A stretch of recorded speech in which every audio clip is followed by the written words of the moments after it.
This is ridiculous. Okay. He's the one. Are you all set, Jim? I mean, not just that we've taken our meds, have we also turned on the tape recorder? Just checking. Oh, good. I'm live now. Anybody else want to talk about stuff like that before we begin? No, you're good. Go Okay. The regular city council meeting of Newport City is beginning at 6 p.m., June 2nd, 2025. Present are myself, President Kevin Charbonneau, council members Carter Finnegan, John Manette, Andrew Touchette, and our clerk treasurer, Jim Johnson. And I see Tom Bernier, Director of Public Works in the room. Kevin Lacoste, the fire chief, is in the room. I think that's it from all of our official representations. So, are there any additions or deletions to the agenda? Mr. President? And you, John? No. Andrew? No, thank you. Carter? Thank you. Jim? Some different. Okay, and I have none either, so no additions or deletions. So item 3 on our agenda is the consent agenda.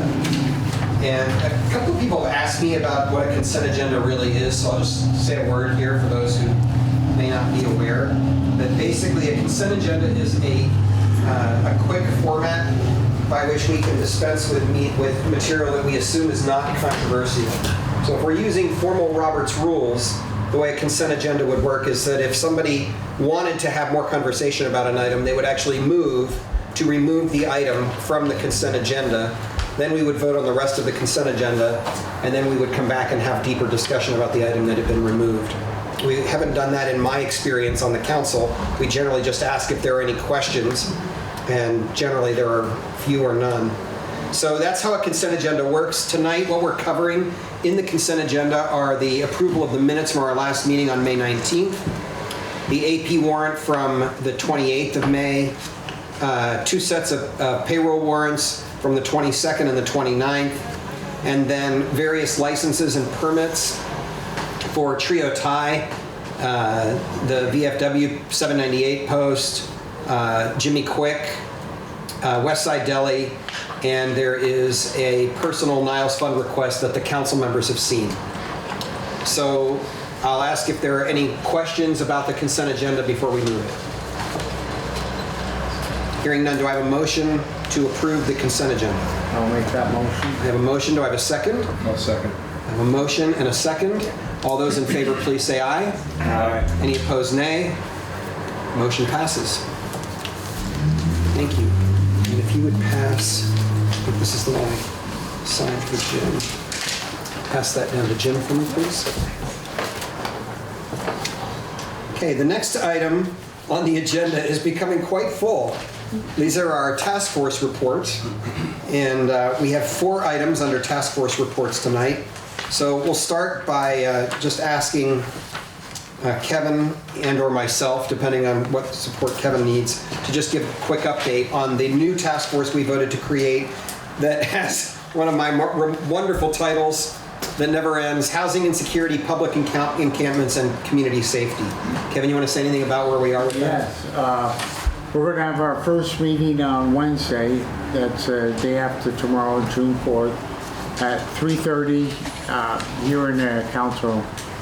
It's going to be the first meeting, so basically we're just going to get to know each other and kind of set an agenda or direction that we need to go in. People are invited to attend.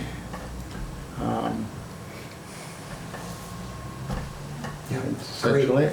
Pam has let us know that she'll be available to film at least this first one, probably not in general, but to get this first one off the ground so that folks in the community who are interested can see how that group is getting started.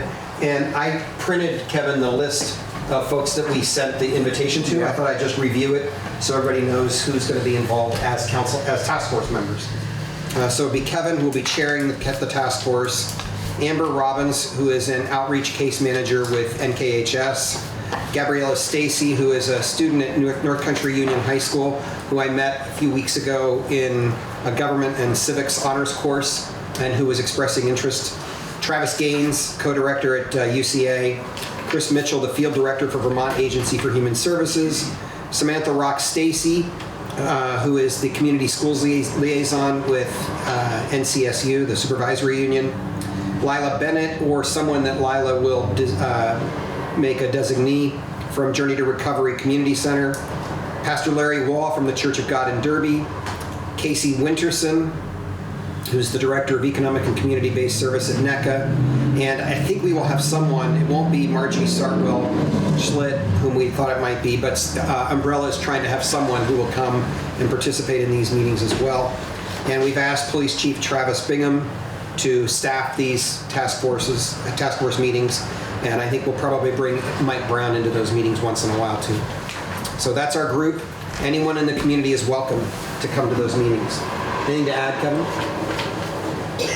Okay. So moving on, John, do you have items you'd like to update the community on and the rest of the council on from the Water and Sewer Task Force?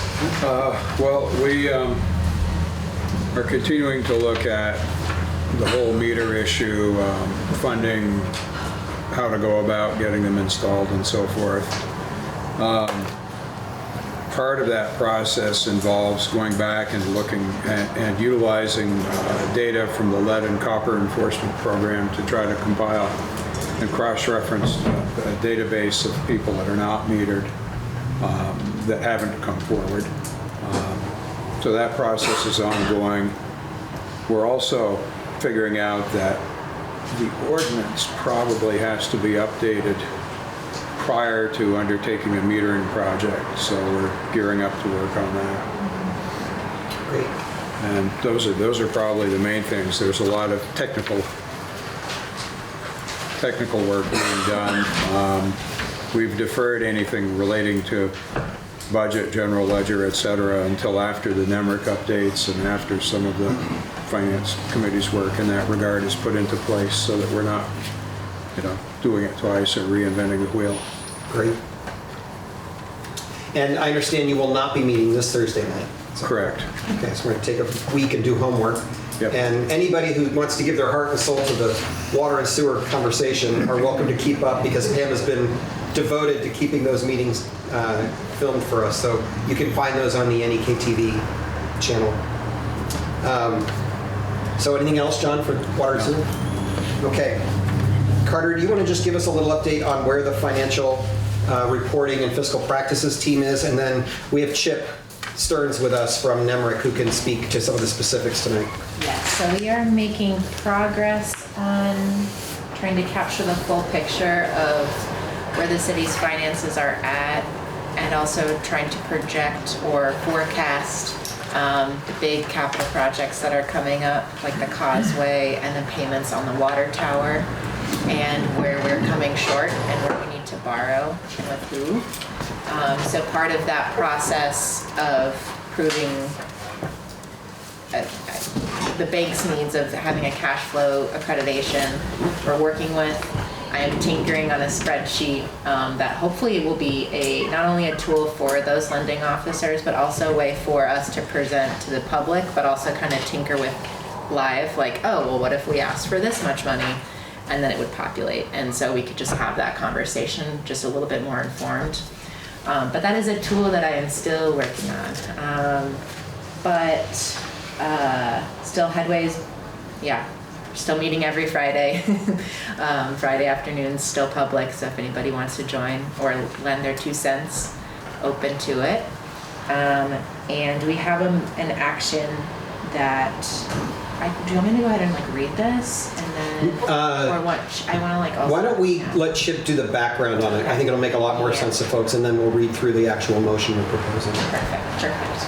Okay, Chip, I'll pass the mic to you, and I'm also going to pull up the spreadsheet that it's not my spreadsheet, it's your very well informed spreadsheet, and then you can kind of explain to folks. So I'll remind the community that about a month ago, or feels like a lot longer than that, doesn't it, Chip? The city of Newport signed a contract with NEMRIC and asked NEMRIC to effectively become our interim financial systems consultant. And what we really were asking for was Chip Stearns' expertise. He has given a huge amount of time over the last roughly 3.5 weeks to the work of trying to sort through all kinds of issues that have come up on the balance sheet. We've already taken action several times on recommendations that he's made. And so, Chip, given the fact that I've been away and have not really had a lot of time to absorb this latest round, I'm hoping that you can actually bring the council and the community residents up to date on kind of what this set of recommendations is about, and then we'll put the motion on the table. Okay. So, years ago, apparently, everything you see there that's in color, as noted on this spreadsheet, is committed financing as committed by the council for various actions, activities for the future. On that spreadsheet in column M, there is a total that reflects $1,529,000. Scroll down now. And you'll have to open up the width of column M. Thank you. There we go.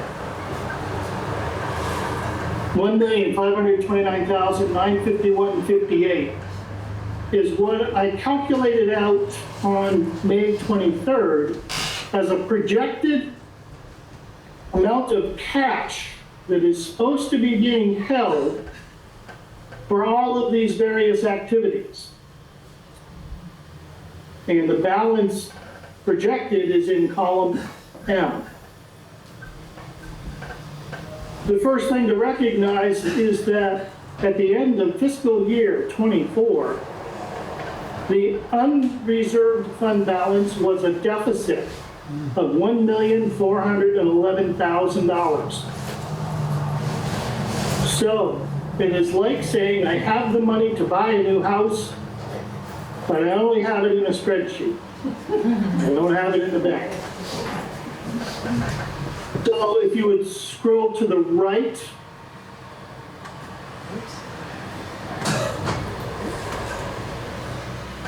and you notice in column O it says cash held in general fund checking. The reality is it's not there. You'll see a number $836,173.84 in column P. And scroll back now to the top of the spreadsheet. And there are 4 numbers that make up that value. And for their titles, you gotta go back over to column A. And they are records restoration, required to be held by statute. NBRC grant funds match. I noticed the number existed at the end of 23 and again at the end of 24, but nowhere in your financials was it even reflected. Walmart funds for economic development. Clearly there is a restriction on that through some agreement through the Walmart process. And then reappraisal reserve did not even exist on the original spreadsheet. That is funded primarily by a $9 per parcel contribution from the state. It's supposed to go into this fund. As well, the city contributes $20,000 a year for future reappraisal. Okay, so 2 of those items weren't represented on the spreadsheet or in the financials accurately. So the motion that I'm suggesting is almost a redundancy of a motion that was done on February 27th, in which the council moved to uncommit all funds that had been committed in the past. And in so doing, that's everything that's highlighted with colorization. What the motion is I'm suggesting that the council follow tonight is that all FY 24-25 contributions into these funds not be funded by the city treasurer. Therefore, they won't contribute to a deficit in cash by acting like you have the money to keep in the checkbook for these projects. because you don't. That's as plain and simple as it can be. In your FY26 already approved budget, you have Department of Redundancy Department with the same commitments, going for the same purposes, which you may not be able to fund due to another problem in your budgeting process. And that's why this sort of relates to how you set your tax rate. So the motion is primarily around this spreadsheet, but to go back and try to understand part of the cash flow problem, we've got to look at a couple different things which were presented in other reports you may have in front of you, like the due to from reports, single page, listing 9 account numbers and the balances. Can you pull that one up? Ooh, that'll take me a minute, Chip, but I think I can do it. Okay. Hold on just a second, Chip. Yeah, it's gonna take a minute. That'd have been a good call. Okay.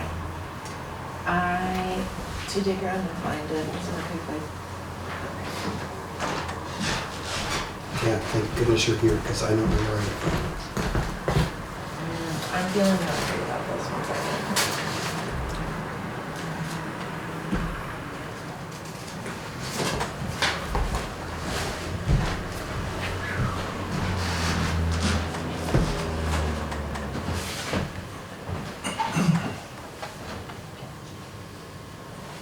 So in the 24 audit, there was a reference to the fact that the combination of the water and sewer funds, which are business-like activities, owed the general fund a little over $1.7 million. And that was at the end of fiscal year 24. We are now near the end of fiscal year 25, and the general fund owes the bank $1.8 million. And it's kind of simple to associate the fact that water sewer has spent taxpayers' money to operate, and that the line of credit really is misstated as being general government activity. It's really the water sewer funds that have incurred that debt. So once we get that due to the Crum report, I have today's numbers in front of me to get to see that. We took action to close a bunch of bank accounts in the water sewer fund plus the general fund, just to bring our cash balance up to where we could operate. I often use the analogy that at home, everybody must carry a checkbook for the truck payment, another one for the car payment, another one for the groceries, another one for the mortgage. Well, the city has been acting like a fund is a bank account, and they put money into various bank accounts, and somehow the water sewer funds had cash available, and yet they owed the general fund hundreds of thousands of dollars. So trying to eliminate the obligation owed back to the taxpayers for the general fund, we closed those accounts under the board's instruction that was recommended by me. And as a result, we got up to where there was a reasonable amount of money in cash to continue operations through June 30th. Is this the one you were looking for, Chip? That's one of them, sure. So this was as of 5/7, so 3-4 weeks ago. And you can see that what this represents is the amount of cash that is either held by the general fund and owed to others, which would mean the top number would be a negative, or all the other funds owe the general fund money. And so looking at this report, the general fund says, combined from everybody else, they owe me $1.6 million. And the bottom two, which are the sewer fund and water fund, the sewer fund owed $1.4 million, and the water fund owed $400,000. And that was as of 5/7. I believe council took action on 5/19 to move cash that was in water and sewer to the general fund cash account and reduced the sewer fund and water fund obligations. In terms of the water fund, actually made it a positive number of $9 grand. But those same numbers today, now that we're a month later and we've paid a few more bills, the sewer fund is down to $1,026,000 owed to the general fund, and the water fund is up to $657,000 owed. That's a report I have on my screen as of today, printing it 10 minutes ago. Chip, do you want to just share your screen? Well, I could attempt to. I happen to have 5 of them. Let's see. One at a time. Let's see. There we go. I'll just say while Chip's working on this, that we didn't have a lot of coordination time on this round. And one of the things that Chip and I have talked about is figuring out what exactly we want to put in front of the council at every meeting so that we become familiar with what the reports are and how to read them and how to ask good questions about them. So that's coming, either, if not at the next meeting, certainly by the first meeting in July, I suspect. So the question, can you see that report? No, we're seeing the meeting window. Yeah. Move it to a different screen. Like I said, I have 5, so I have to figure out which one I'm going to get to you. Only imagine. Thank you for bearing with us and trying to support this, Chip. I appreciate it.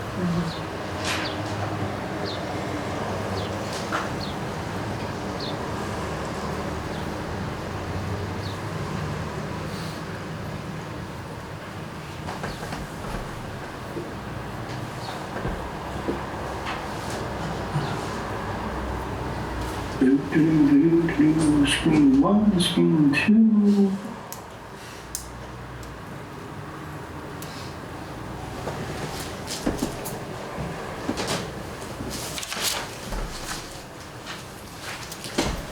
Yes, okay.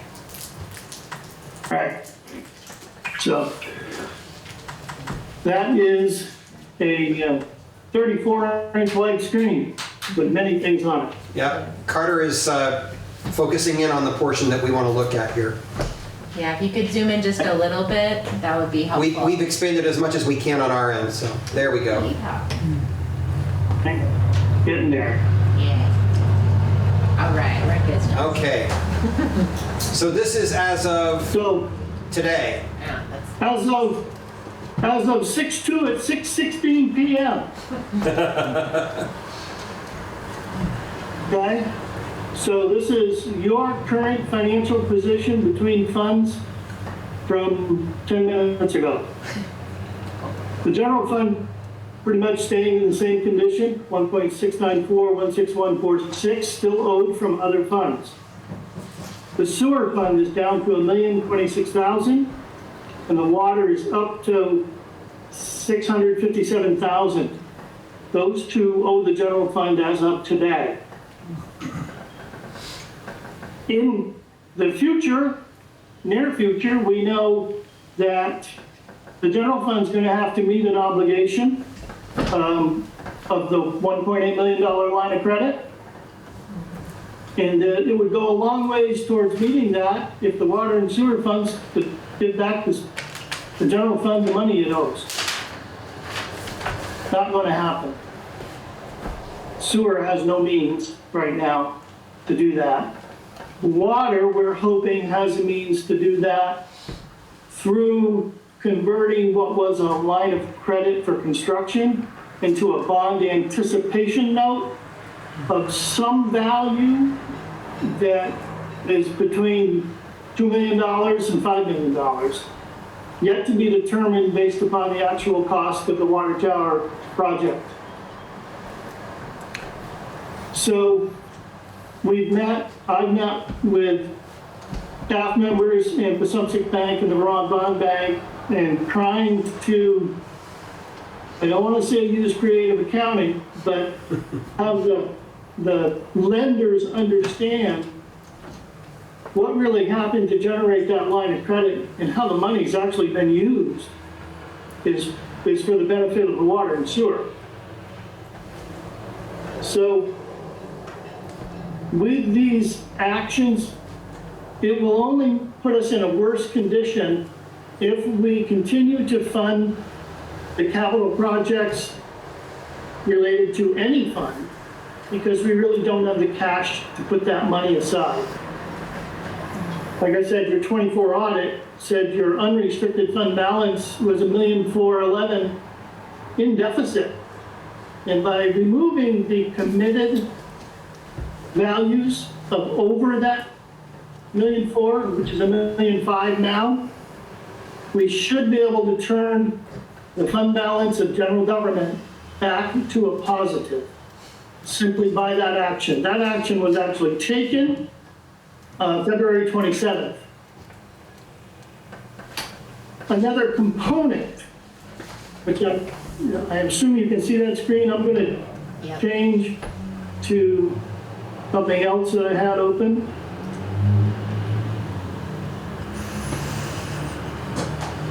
This is, I have it in the right place so you can see it.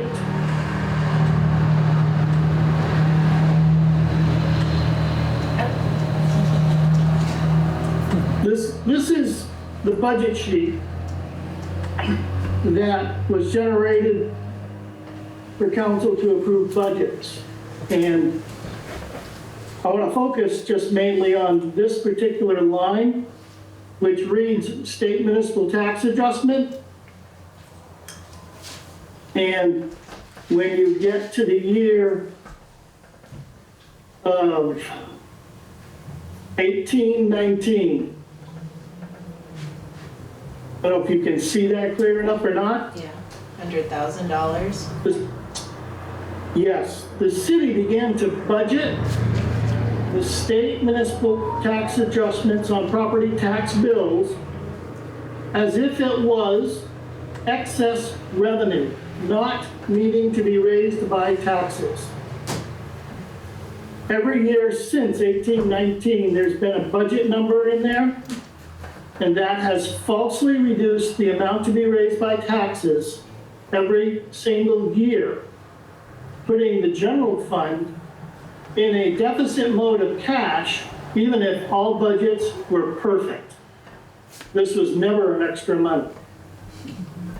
And through 2025, that number adds up to budgeting $1,290,000 as if it was extra money, and it never was.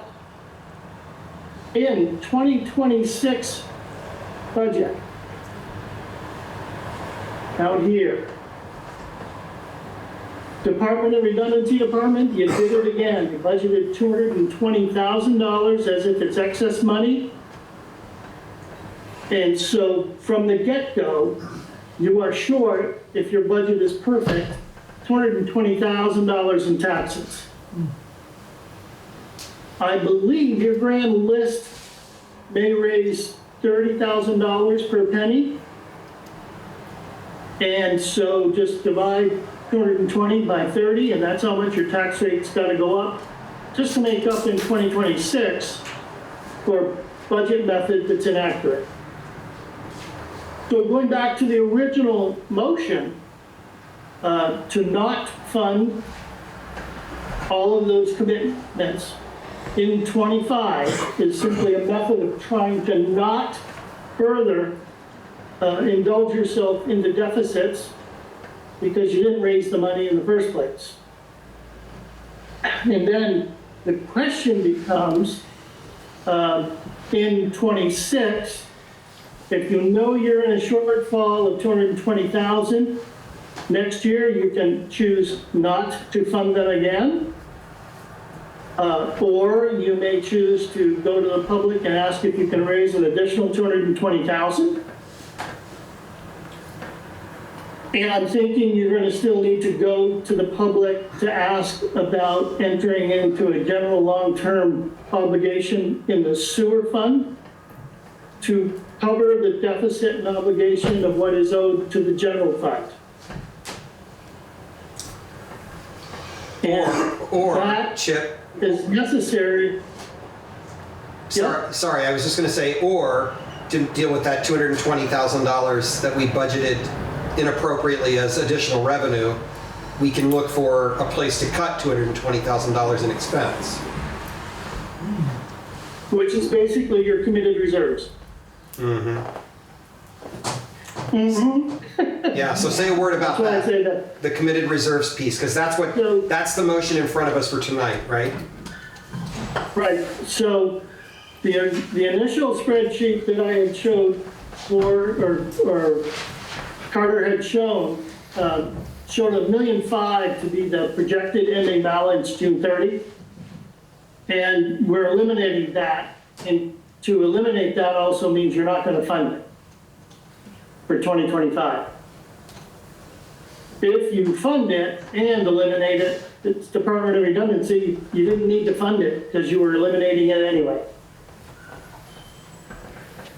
And the same question, like I said, can come up in 26 to choose not to fund them, simply because you don't have the means in the budget to raise the taxes.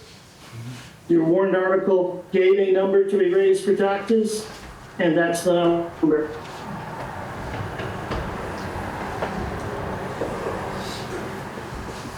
Thank you, Chip. So there's a lot that gets interwoven here, and we're going to have to come back to these conversations repeatedly over the next few months.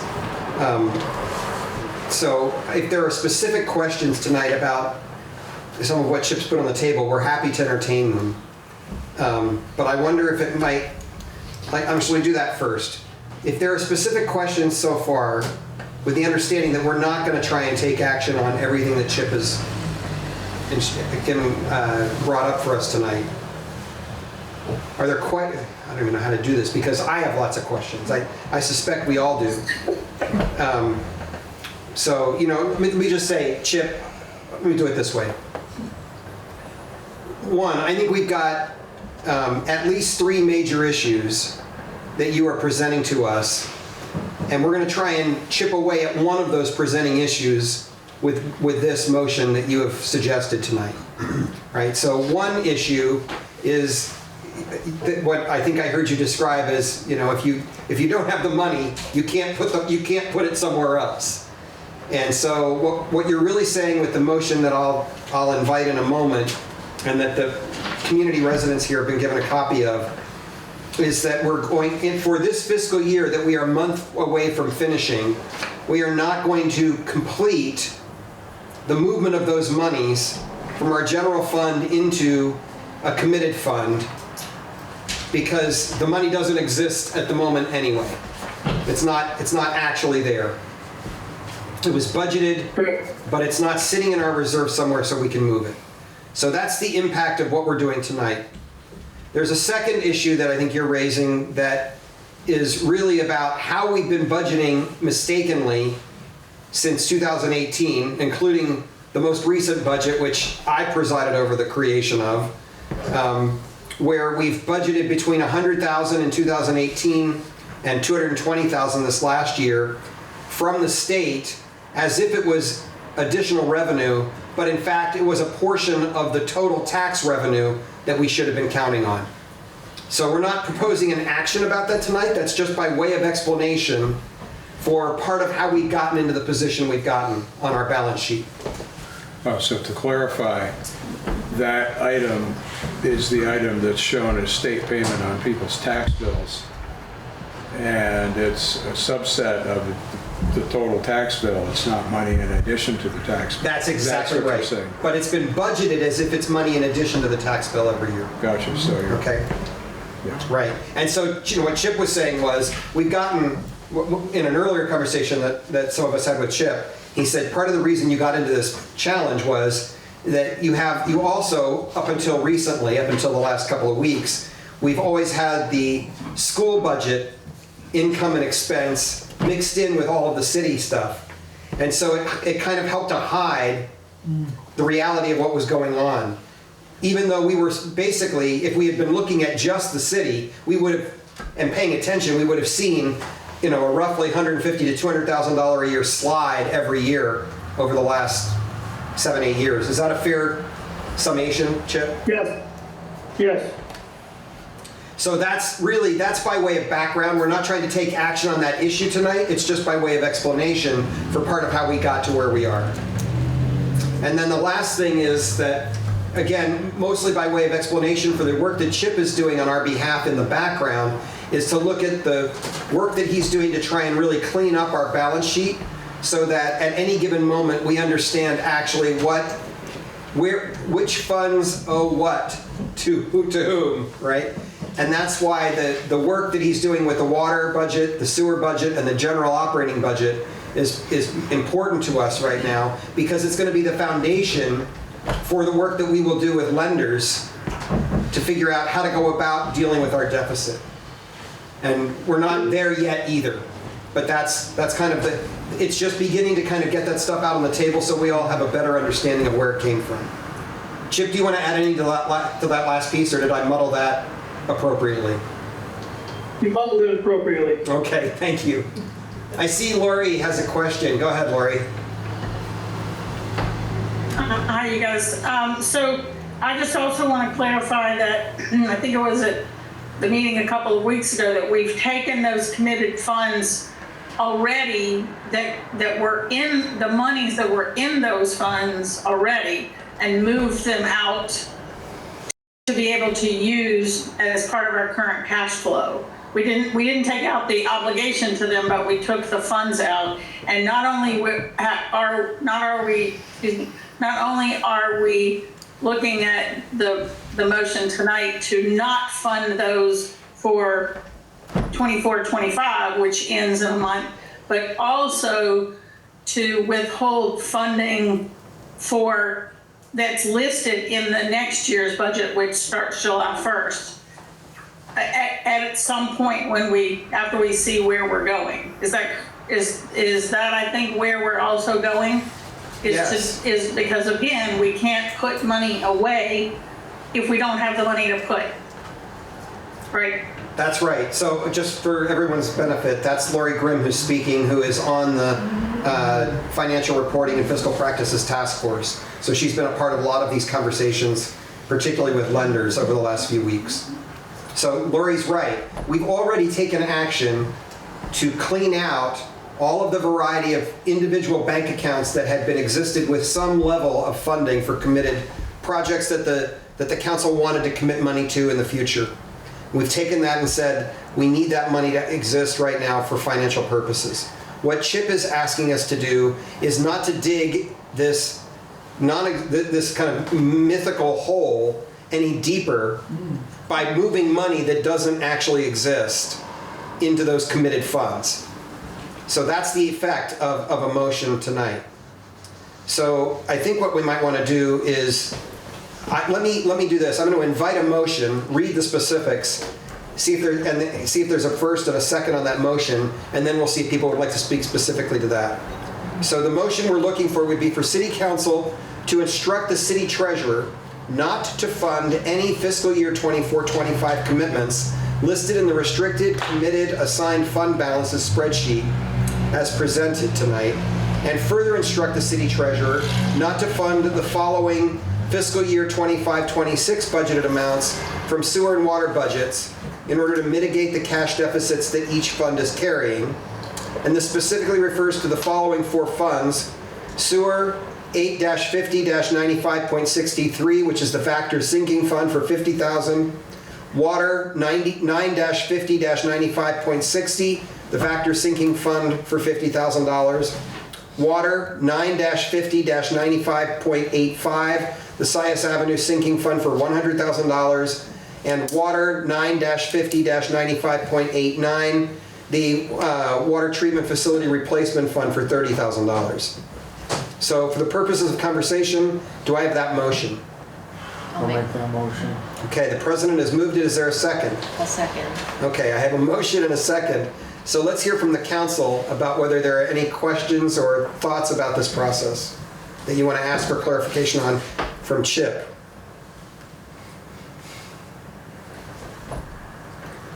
So this is focused strictly on this fiscal year, not the fiscal year beginning July 1st? That's a really good question because I stated it, Chip, and I want to know if I stated it mistakenly. To further instruct the city treasurer not to fund the following, you wrote fiscal year 25. Is that the 25-26 fiscal year beginning on July 1st? No, thanks. I only want to take action on what we have left in 25 to not further our deficits in water sewer and our cash disposition unnecessarily. Thank you. So I mistakenly cited that. So it should say, the second one should say fiscal year 24-25, but here he's referring particularly to the budgeted amounts from water, sewer and water budgets. Do you see where I made that change on They are in this year's budget. Thank you. I did that mistakenly.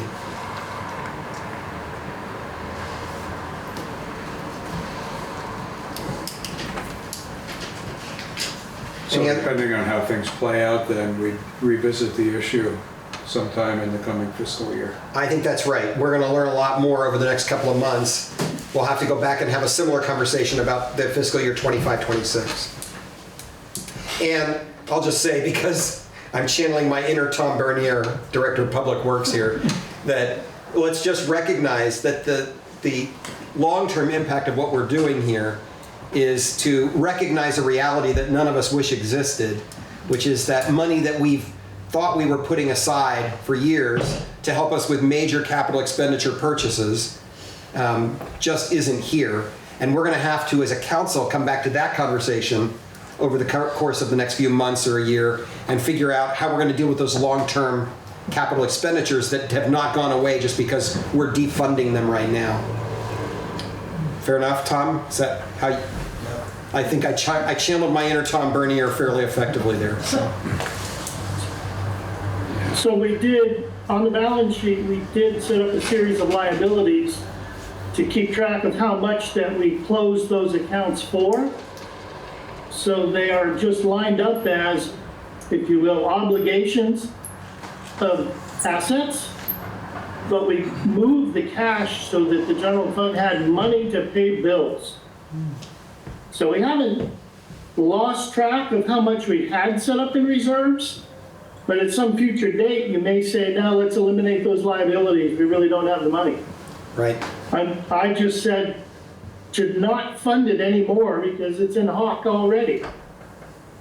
So this is not removing the obligations that we had. Particularly, you had one member of the public sit in a meeting and said we should still keep track of those just because we're moving the cash.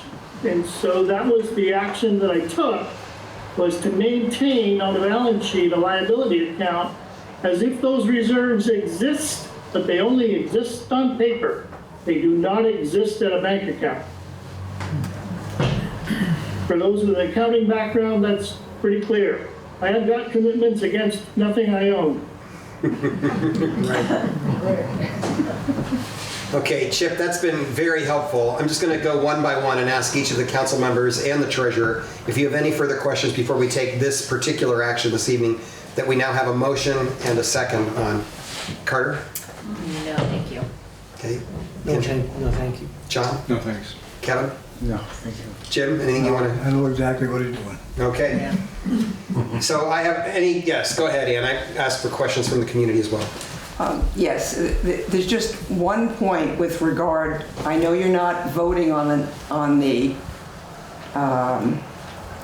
25, 26 commitments, but there was a suggestion that we might do the same thing with all of those commitments. And I just want to point out that the water and sewer budget was voted on and the rate was voted on with the inclusion of a 5% capital commitment.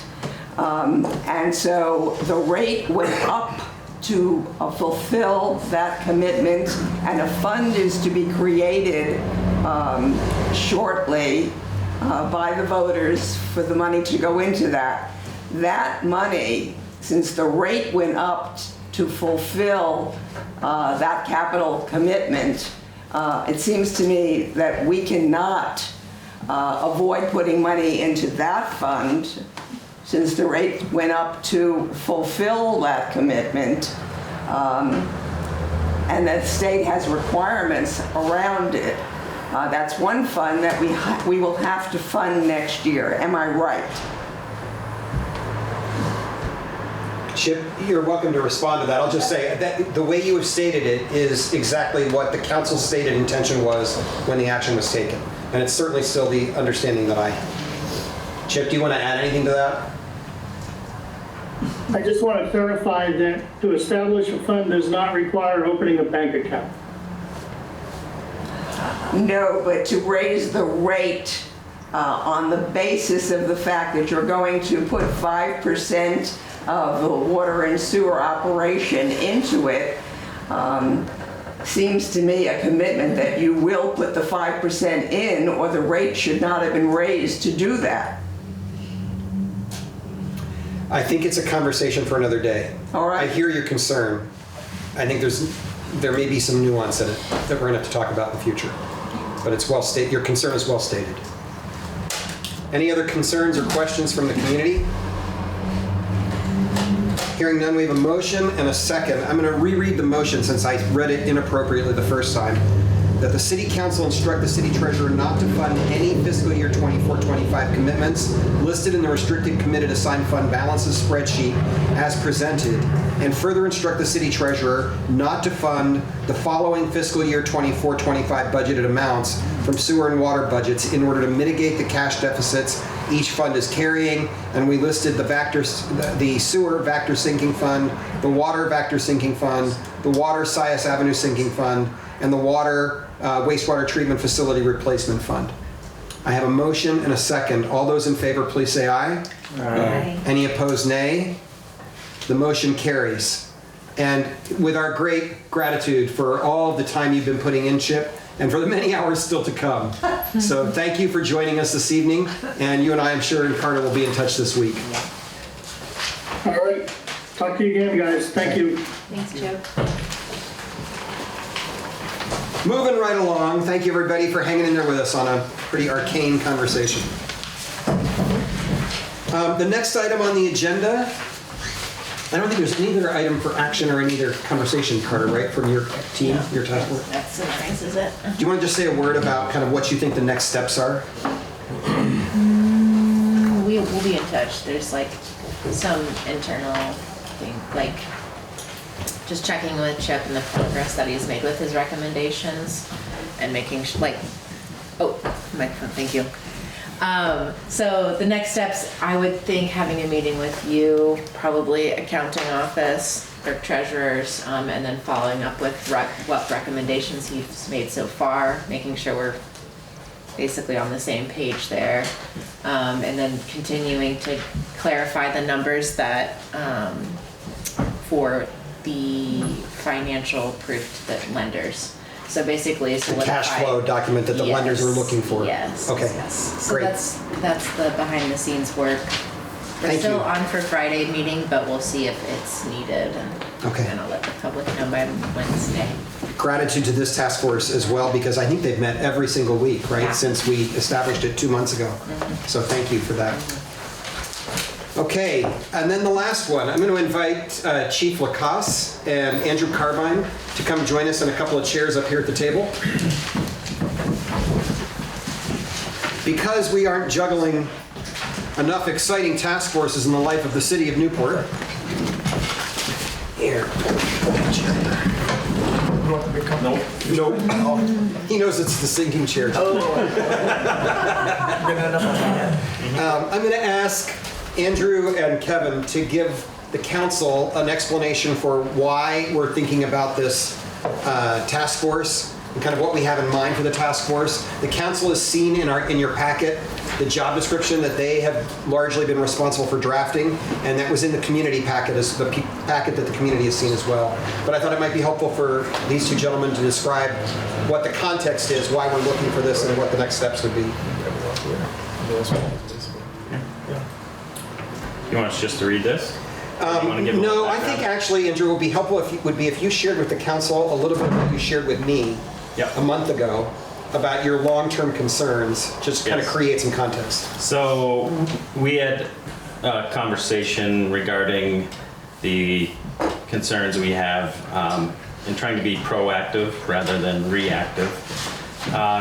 It's not just Newport, it's a problem facing most of the United States with volunteer fire departments, with a lack of membership and therefore a lack of response that we had 20, 30 years ago. So we have, like most departments, people aging out, and we don't have enough people filling in to fill those spots for the people aging out. We do have some young people that are fantastic, but the years of having a fire department with 40 members is not realistic anymore. The reason we want to get this going now is because Newport is unique in that there's really a lot of hazards here for the population. We don't have a huge population, but we do have a lot of hazards given our location and different industries we have here. So at your request, we came up with a task force proposal. Yeah, so I'm just gonna add that to kind of put things in perspective, Newport's population is, I guess, small, tiny compared to other areas, but at this point, we're at 97 calls. So, I mean. For the calendar year. For the calendar year, starting January 1st until today, we are at 97 calls. So we're asking basically a force of 24, I guess to be conservative, 26 members that work full-time, that have full-time jobs to commit to these calls. And, you know, when I got on 24 years ago, there were 41 of us that worked. You know, there was a good workforce that worked in the city that were able to respond. And now we're you know, almost in half. We're just trying to look ahead to prepare the city.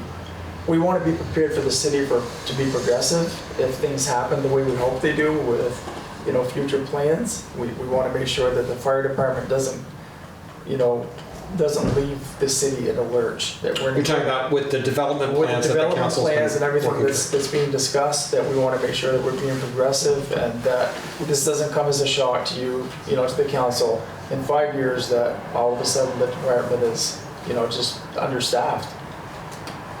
So we're kind of hoping this task force will get members of the public involved and, you know, kind of let people know what the reality is with what goes on. In the last 3 weeks, we've had, you know, we had a good fire at Columbia Forest Products. You know, we were there until 1 o'clock in the morning. And these guys, like I said, they still have to get up and go to work. So, and then we were at Derby Line the other night, mutual aid up there until midnight, 1 o'clock in the morning. So we ask a lot from our guys. It's a lot of commitment, the hours and hours of training, and we just want to make sure that we're going forward, and we have people that are going to be able to commit to that going forward. So we enjoy what we do.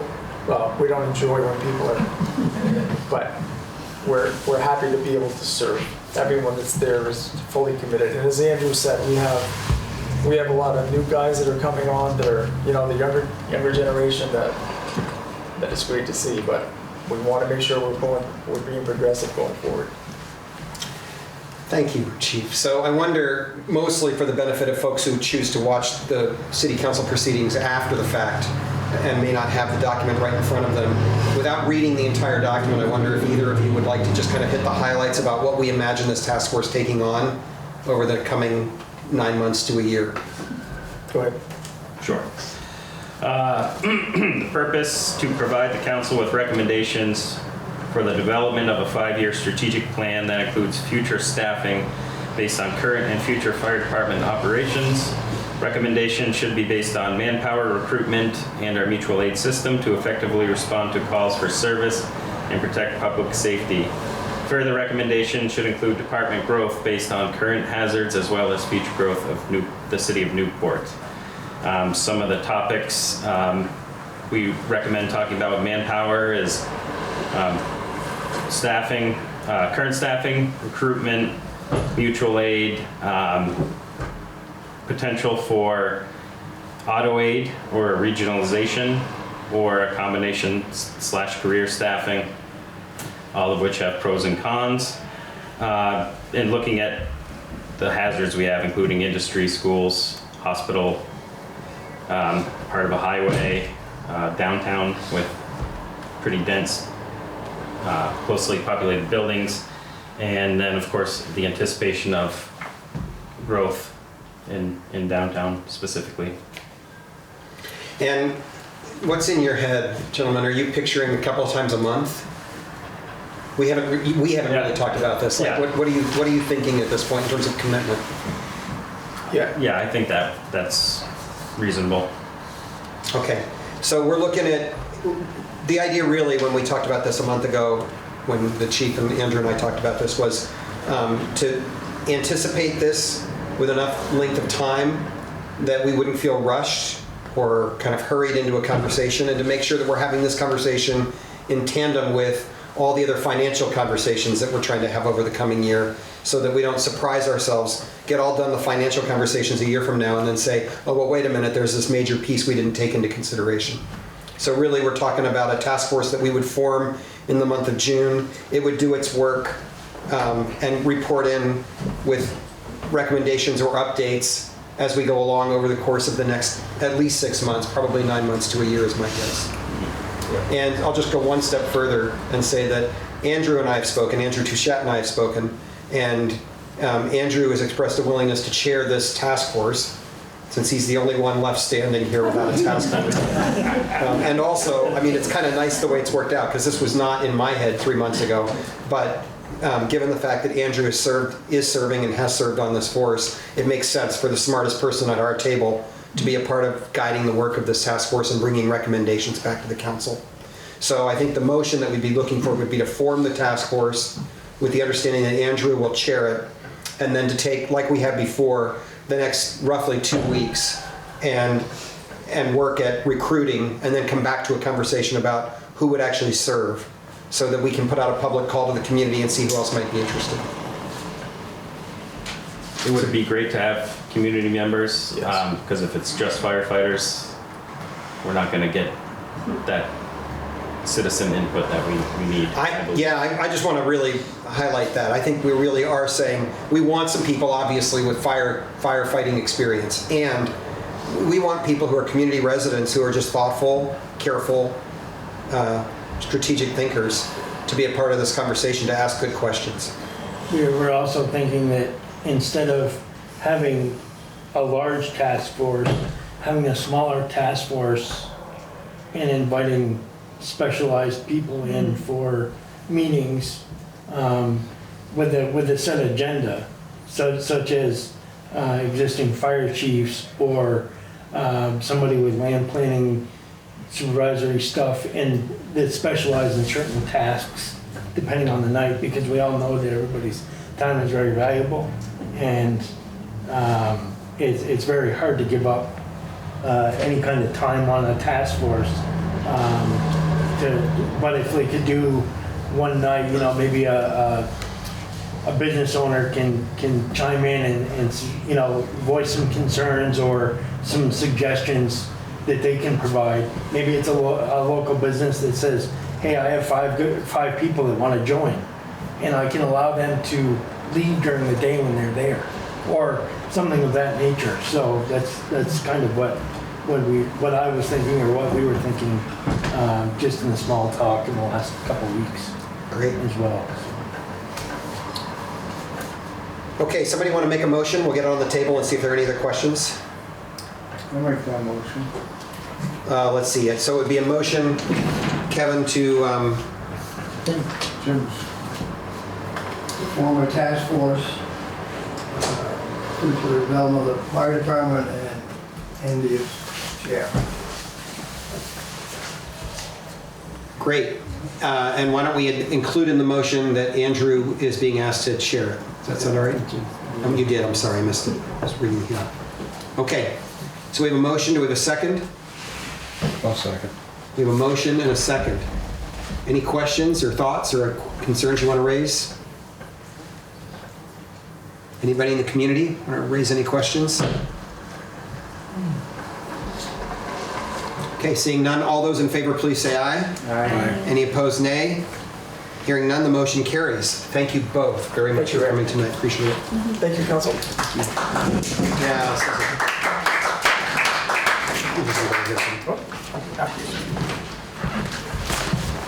Okay, the next item on our agenda, I'll keep the chair right here, Jack. Come join us, please.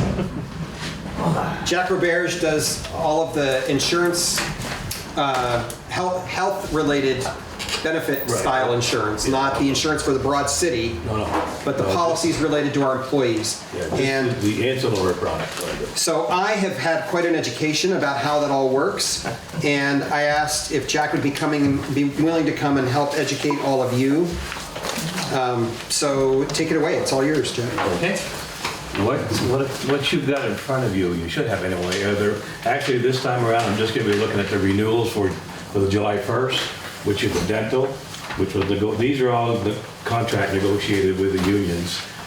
So they're automatic renewal, but there's a couple little changes on it on both of those. The first thing I want you to look at, we'll look at the vision.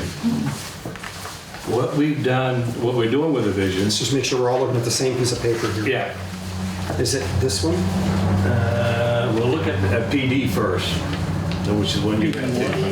PD1. Yeah, Okay. PD1. Basically, what we did with that is, I noticed last year when talking with Stacy, the singles had their price, and then the next stage was not only family but also included couples. Well, we found out there's a middle stage here. So some of the guys that wanted to just put their spouse on were actually paying the same price as the family. So starting July 1st, you'll notice that it's now what they call a 3-tier. So there's, I think, about 10 guys in all between the two, between PD and Public Works, that are actually going to see a cut in their premium. Everybody else, the premium is staying the same. It's an automatic fee, it's for 2 years.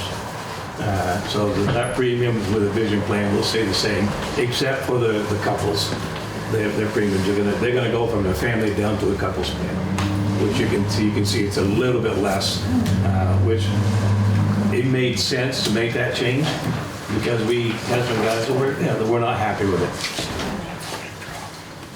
Can you say a word, Jack, because I suspect I'm not the only one who found this really confusing at first. How does this benefit actually play out? Like, what portion is the city paying? What portion are the employees paying? Just so we understand kind of the big picture about how this particular set of benefits work. PD, the reason why there's two different premiums with PD and Public Works, PD negotiated, we pay the whole thing. So it's what they call a non-volunteer, so everybody that has glasses is on it. Whereas Public Works is what they call a volunteer program, whereas they pay part of it, and the city pays part of that. I think they pay like 60%. We pay 60, they pay 40. Okay. So that premium's a little higher because not everybody is forced to join the group. So those are two different contracts, completely negotiated differently. But I did the same thing for both, so now there's a couple's premium. So I did the same thing for both of them. And there's no added cost to the city compared to what it had been the year last year. And it's a 2-year guaranteed rate, so we won't have to worry about anything going up next year again. We shopped around when we did this during negotiation. We actually shopped around for, there's other companies out there, there's IMED, which nobody around here takes. Delta Dental has a vision plan. Again, they use IMED, nobody takes it. So that's why I went with, this company been around for a while. When I used to work for Pools Insurance, when they went to NFP, that's when we picked it up here. It's a California company, but they pay well, and they're really good. And the premiums are really reasonable compared to some. So that was the reason why we went with ESP 2 years ago now. I think it's whenever the last contract was, that's when we did it. But I was looking today, it's, like I said, there's close to 10 of them that are couples that are going to benefit from it. And again, the city is not going to be on the hook for any more money, which this year is what I hear you guys are going through. Yeah, welcome to our world. Well, what I do have for your files though is the new contract. Doesn't need to be signed, but it just needs to go in the city's file. Right, so you're not actually looking for action No, tonight? I'm not. No, This is there's no just by way of explanation? Exactly, and just to get you guys informed as to what's going on. No, there's no, Great, thank you, Joe. there's no action to be taken because by virtue of they were done with the union contract. And it's an automatic renewal anyway. The Delta Dental, on the other hand, is, we have just one group, but we were able to combine both PD and Public Works last year by making it a larger group and actually give you guys a better rate. And that's going up, you can see like the subscribers going up from 33.96 to 35.15. So it's not a huge increase. There again, that one, we have 25 members in Public Works, and we have, where's my other one? We've got 30 in PD.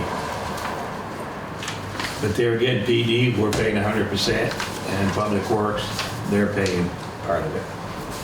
That's why, I mean, some of the guys didn't want it because they didn't want to pay for it. Yeah.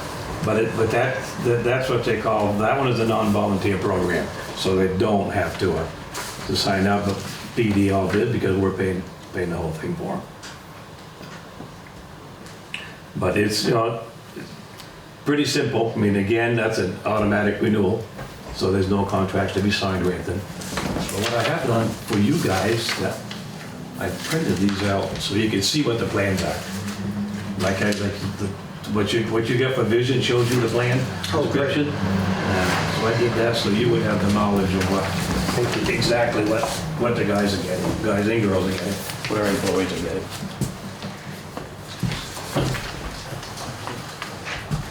You already know.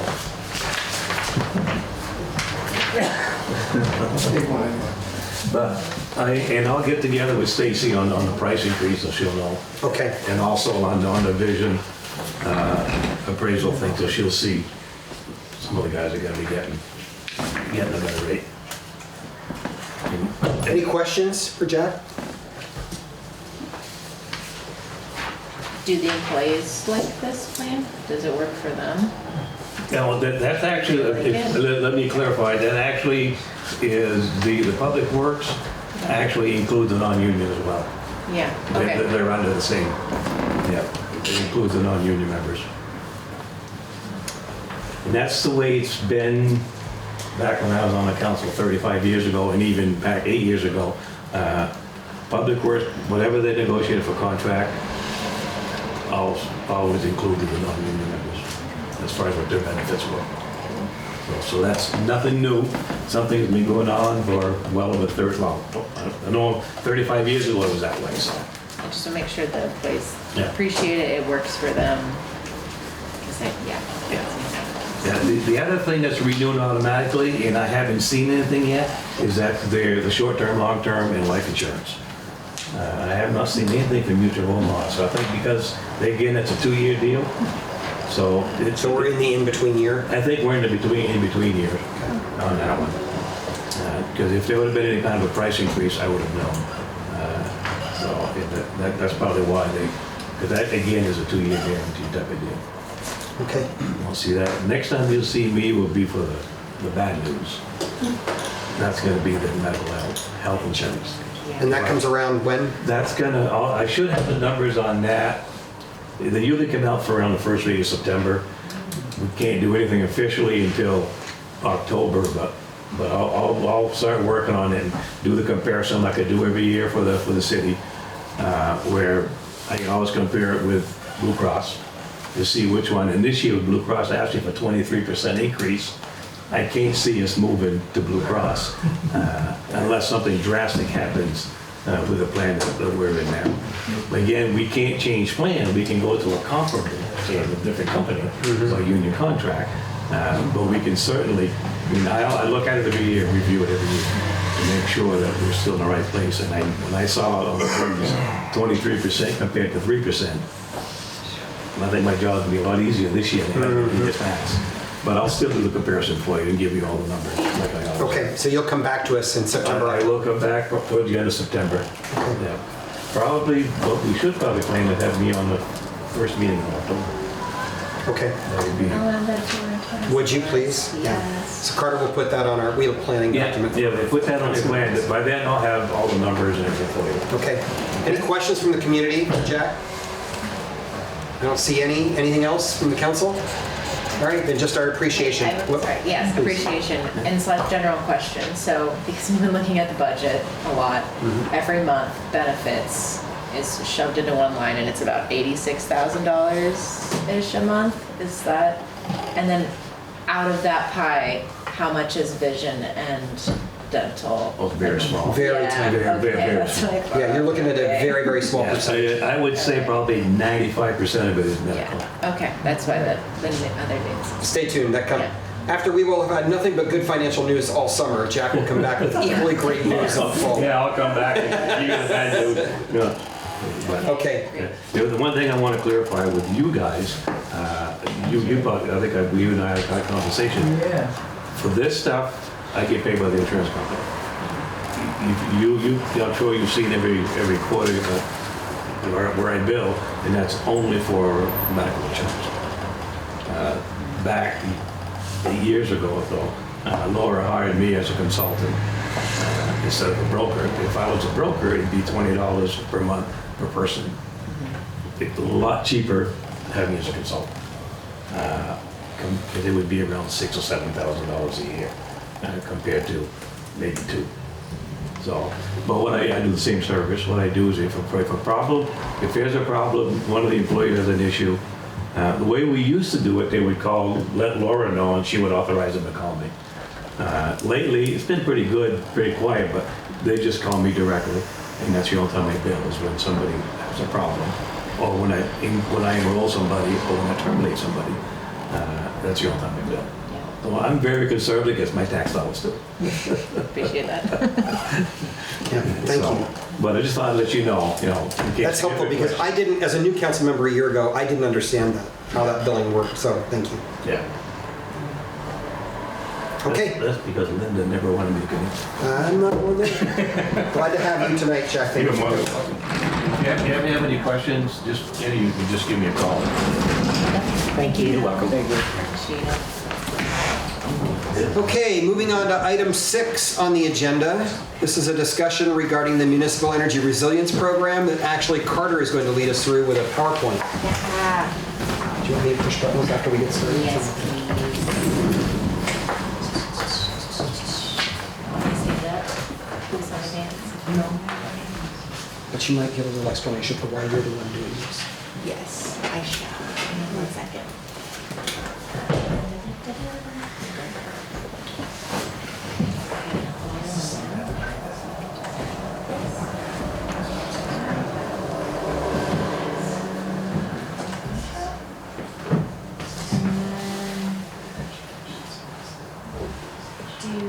Wait, I'm gonna stay on the screen so it's clear for people. Okay. All right. I forgot my name tag at home, but I was going to put my NVDA name tag on. So this is my day job. I am the Municipal Energy Resilience Program Coordinator, or I like to just say MERP. All I do is MERP. And this, I'll basically like just describe it and then skip forward through the development of it because it's a one-time program from the state and there's been lots of evolutions and anyways, I just would rather get about, okay, what are we doing here in Newport and how does this impact us and really get input from the council and where we want to go with these funds. So big picture is this program came down from ARPA dollars to the state, and then the state disseminated it based on a number of things in Act 172. And it came in 3 phases. So the first one was sign up your buildings for energy assessments. The second one was, hey, do you want a mini grant for outreach and education or anything you really need that has to do with your buildings? Here's $4,000 if you sign up. And then the final piece is the implementation grant, which is trying to use those findings from the energy assessments and fund them. So kind of like a 2-phase, like a planning and a little bit of implementing, plus a little bit of potpourri of community engagement. So where we're at right now, thank you, is we have about $465,000 to put into our buildings. I am going to show us the current scope of work, but we are not obligated to basically tackle all of it, but we are supposed to follow some sort of priorities or a set of priorities, but we are not on the hook to accomplish everything, so nobody like worry that like, whoa, that's a lot. The other reason I'm urgent to have this conversation is because we need to spend the money by the end of next year. And if you know construction and you understand opening up walls or slash the labor market at this moment, we kind of need to start moving and have a focused idea of where we would like to go with these funds. There's no match required, and it's basically reimbursement as we get the bills. We can send them in, and within a week, the state will deposit the money into our account.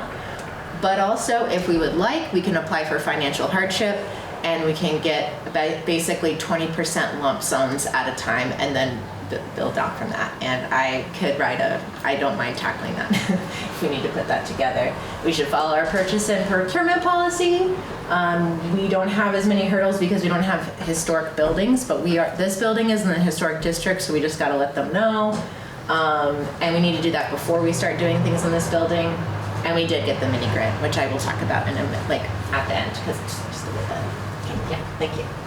Okay, so what are those priorities that you're talking about? What's the catch? So the idea is that the state wants to see us address our building envelope. That's anything, basically air sealing measures and insulation, tightening up so that we don't lose the heat in the winter, that we have a nice, if you will, like a sweater on your body, but it's like putting insulation in the attic, walls, and basement.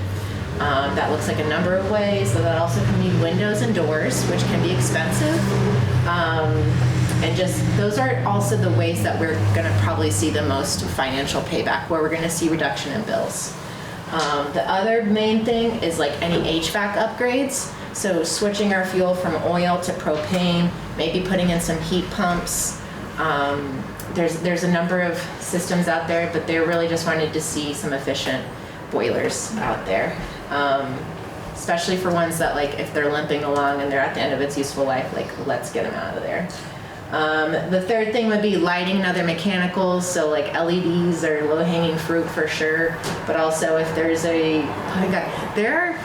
I do this around the region, and so I might be talking a lot about, oh, well, Sutton did this, or, oh, well, Walden's almost done, and da-da-da.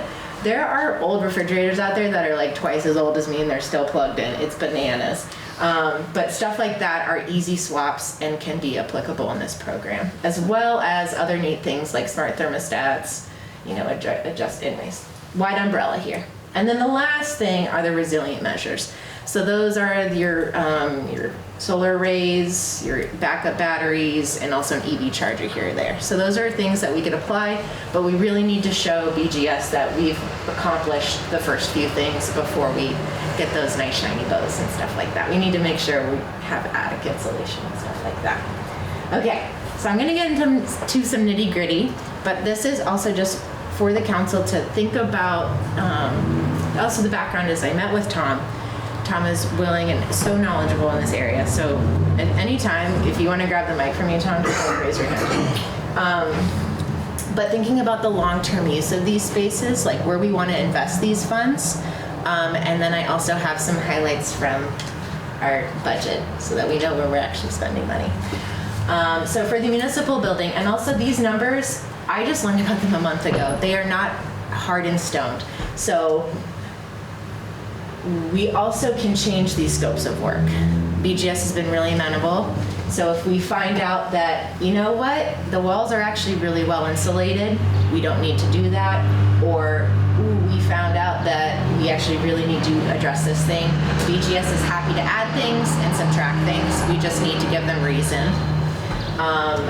And that, oh yeah, and these numbers, so they're like a rough projection, but we don't have to stick to them. They're not completely bottled in that like that. I just wanted to give a estimated area. So for the municipal building, it's just basically insulating as much as we can. I think a huge priority that I would definitely put as a priority is insulating above our attic over here, above the municipal building. There's like this much insulation there, and the code is R49, which means you at least need to have like this much cellulose. So what that means is we're just using, we have newer burners, which is great, so we don't have to address the HVAC system, but that just means that we're just burning through so much more oil to heat that space, which then just goes out the top. So an acronym that I use, and I also want to do an energy fair one day, but is ABCs. When you want to weatherize, A, or attic or above you, then B, basement or below you, and then C, the conditioned space, or the space that we are existing in with now.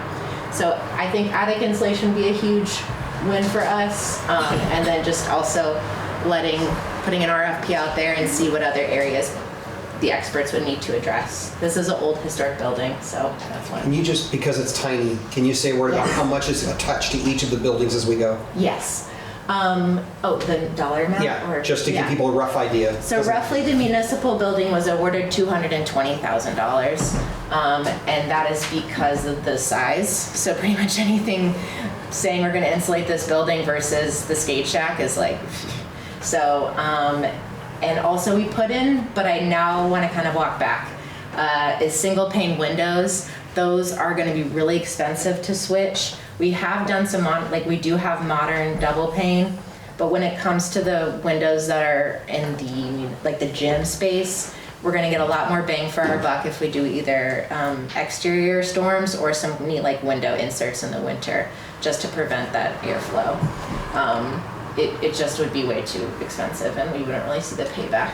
So, and then easy things like door sweeps. Anything I'm saying, if in your head you're like, oh yeah, that would be great in my home.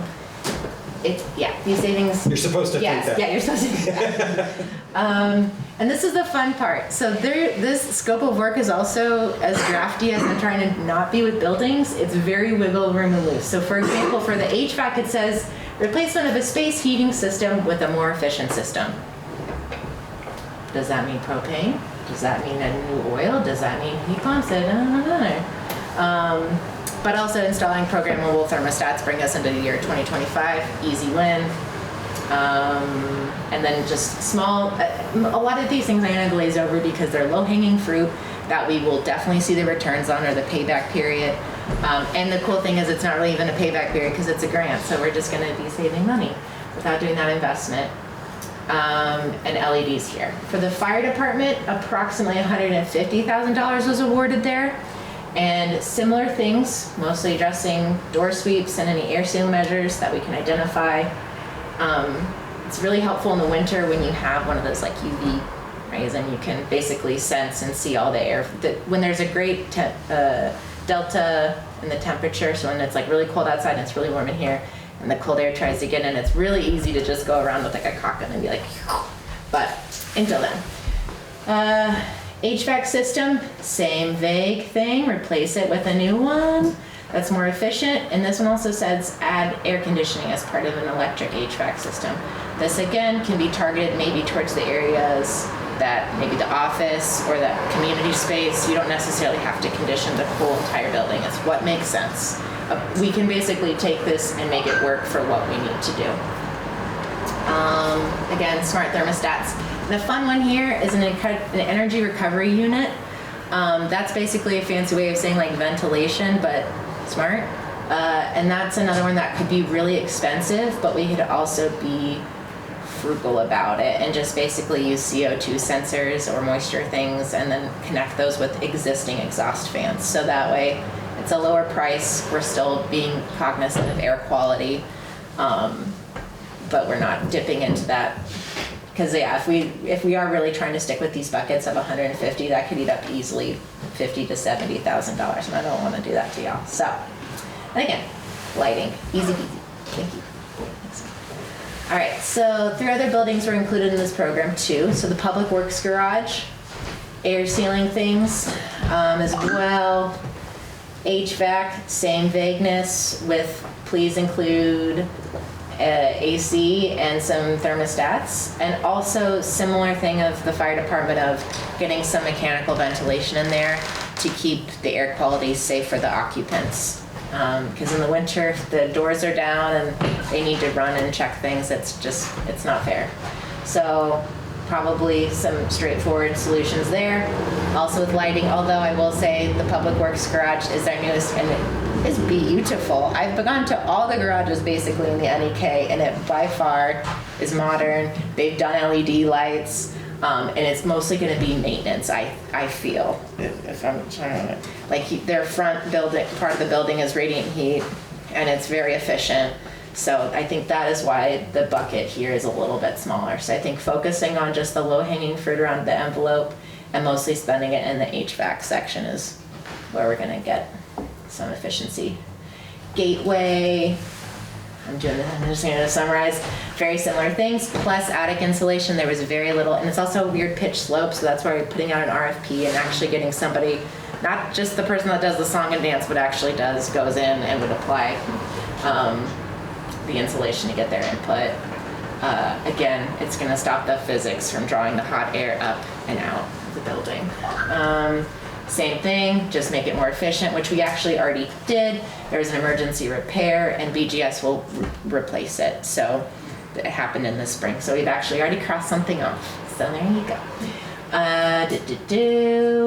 Lighting there. And then the wastewater treatment plant, she's a hoss. She's gonna need a lot more than just switching the HVAC system.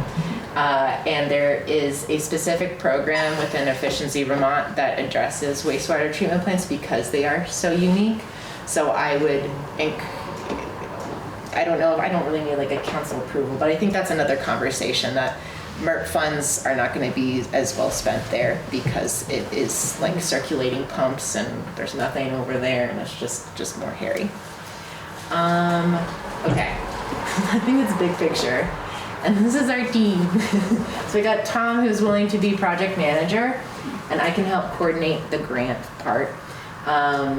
We can also, within this grant, there's 20% for basically project management and oversight. That means if we need extra eyes on like the architect or engineering, if we want to pay for a clerk of the works person to basically have eyes on what's going on. And also can pay for clerk hours because there is quarterly reporting with this, and so we can offset some of that time. I am a grant administrator, I can get leveled up to grant administrator. I don't think it's quite necessary. That's like a contract and there's a cost with it, but I think we can manage here. There are partners that are involved, BGS, which is the granting agency, Building and General Services. I'm sorry if I didn't say that at the top. Alphabet soup, I apologize. But also Vermont Electric Co-op has incentives as well as Efficiency Vermont. So Efficiency Vermont can help basically, say we have a bucket of 150 for the fire department and we start to do some things, but we're kind of coming short, or if we have some invoices and we can work with Efficiency Vermont to see what kind of rebates or custom incentives is what they call them. So there are ways to also stretch this money and I would like to be involved and make sure that happens. But again, it's like planning and lining everything up and so just kind of getting the ball rolling. Yeah, and then there's one more slide, which is what are the next steps? So I would encourage us to apply for financial hardship so we can get those payments up front. Please. As we've discussed in this meeting. I'm going to have to put in a historical review for the municipal building. That deadline is at the end of this month. That's why I'm kind of like, And also if there's any proposed ground disturbance. So if we're wanting to put in a backup generator, if we're wanting to put in an ADA ramp, we need to like let the Vermont Division of Historic Preservation know. Don't fight with me on that. And then the last piece is like publish RFPs, get the word out there. Or if they are below our procurement policy limit, then we can just directly contact with people, but start getting in the books and letting people know. The last piece that I need to bring up is if there's any ADA needs, so the funny stipulation within the grant agreement is that it's either the building can be self-certified as ADA, and BGS is not in the business of enforcement or regulating, or we can spend 20% of that building's budget on ADA improvements. So for this building, if there are any things like signage, door hardware, it's not gonna buy us an elevator. I tried to for a couple municipalities, they didn't take that. But things like of that nature, if we need to rebuild a ramp, if reducing thresholds when we talk about addressing our entryways. It's just things to know. But that's it.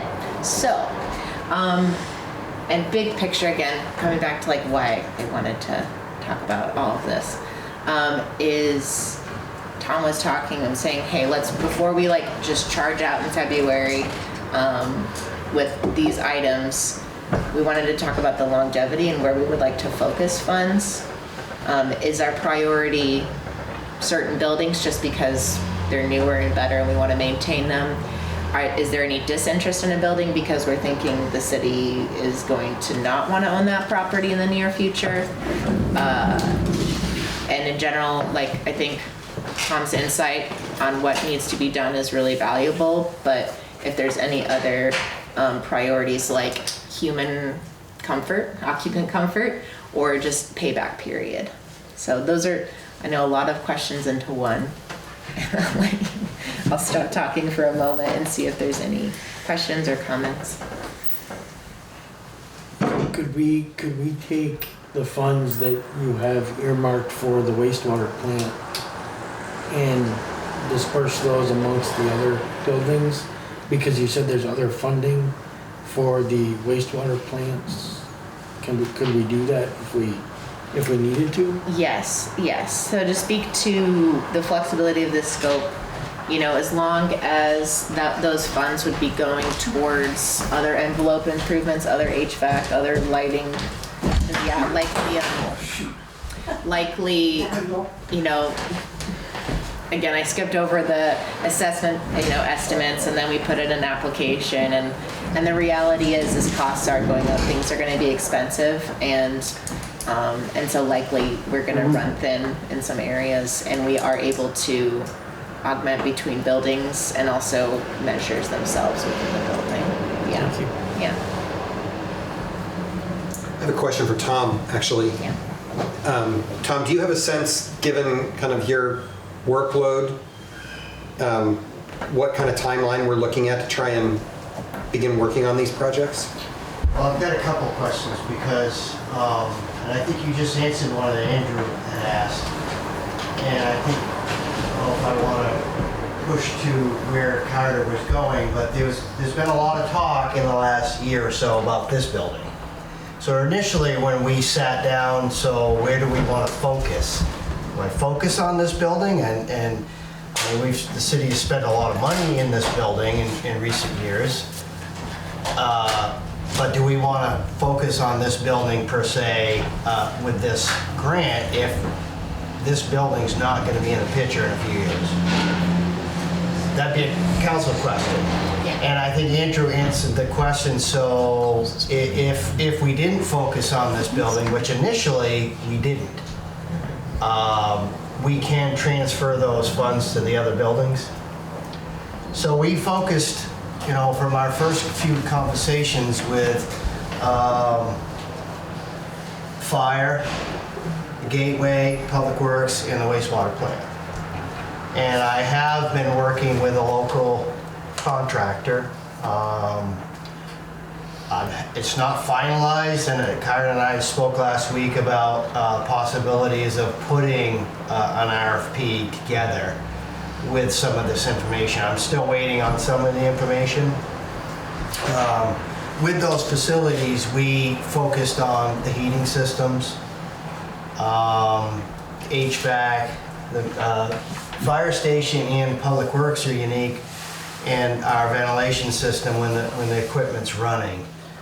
There is a system that we could put into the fire station. It cost-wise might be more effective than it would be at Public Works because it's so much bigger of a building. Currently, our air handlers are not working, which are connected to our alarms. So if the trucks are running in there, they're not going to automatically open up. So that was one of my first priorities with the Public Works facility. Also kind of looking at, in the wintertime, it's rough. We've got 2 big bay doors in there. We've got 10 vehicles that might roll out constantly during the day, and we're losing a lot of that heat too. So we kind of were looking at that aspect of it. But I have something that we're working on. I'm not too close right now, but I'll be working with Carter to try to get something together. But again, I think the big picture question for the council is, do I focus on this building? I mean, insulation might not be a bad thing, but again, I don't. Yeah, let me just try and take a crack at that. As I saw it on there was $50,000 out of a total, how much budget? About 460. Yeah, so roughly a little more than 10% of the budget was projected to come to this building, the way you just laid it out, is that right? No, this one has the most, has like 200. Oh, this was the 220. Yeah. I mean, so let me just say, when the elephant in the room is what happens with the downtown development plan? And, does this building stay? Does it get modified? Does it connect to something else that gets built in the parking lot out back? And I think the short answer is nobody really knows. We're not anywhere near far enough along in that conversation. But it seems clear to me that if there's any possibility that this building might go away, which I'm actually, like on a personal level, that's not my first inclination. My first inclination is to maintain this building, make it as efficient as possible, and connect it to something else. And honestly, part of the reason for that is just the unbelievable amount of use that this building gets, particularly the gymnasium, on a daily basis. And I can't imagine what the community would do if they had to live without it for an extended period of time while this building came down and something else went up. But if it was, so I just kind of want to say that I don't think anybody's saying, oh, that municipal building is old and decrepit and has to come down. I think the first inclination would be to say, how can we preserve it and use it in conjunction with something else and preserve something that has historical value in the community? And if that's the case, then spending 200 grand on trying to make it more efficient will in fact pay itself back. My guess is over, we might even see that difference in 10, 12 years, which is likely to be the earliest we would ever get around to replacing this building if that was the direction we were going to go anyway. Yeah, I think we had a conversation right in the short interim after the release of the master plan, which was beautiful and exciting. But now in the coming months, where we're talking about our financial status and the other projects that we have coming our way, I think it is kind of pushed out a little bit. We still have other layers that we're trying to put together, like TIF, but without getting into that, we're probably going to be here for a good minute. And it is a frequently used space, not only by our community, but employees. And so if we're able to make this a little bit more comfortable, I don't think that everything we put in there needs to be done, because of our HVAC, the new boilers, there's 2 of them, they were put in the last 5 years, maybe even 3 years. And so they're pretty efficient, but they are oil, which is less efficient BTU-wise. But regardless, I'm not sure if that would be the best financial move, but doing low-hanging fruit things like air sealing around windows, door sweeps, insulating, which is not going to be cheap, but we're definitely going to see the savings, and putting smart thermostats. I don't think putting in a $40,000 to $50,000 oil or propane burner is really going to be the savvy thing, but I think that we would see significant savings. I like the numbers. Yeah, that's my 2 cents. Other council members want to weigh in on this at all? I agree, if the building currently needs it, why not do it? Because it's only gonna benefit us in the end anyways. I mean, with the staff, the current staff that's in here each and every day, and then if, you know, if something were to happen and we look to either modify the building into something else or another use, or sell the building, whatever, it's only gonna benefit us in the end, so. Yeah.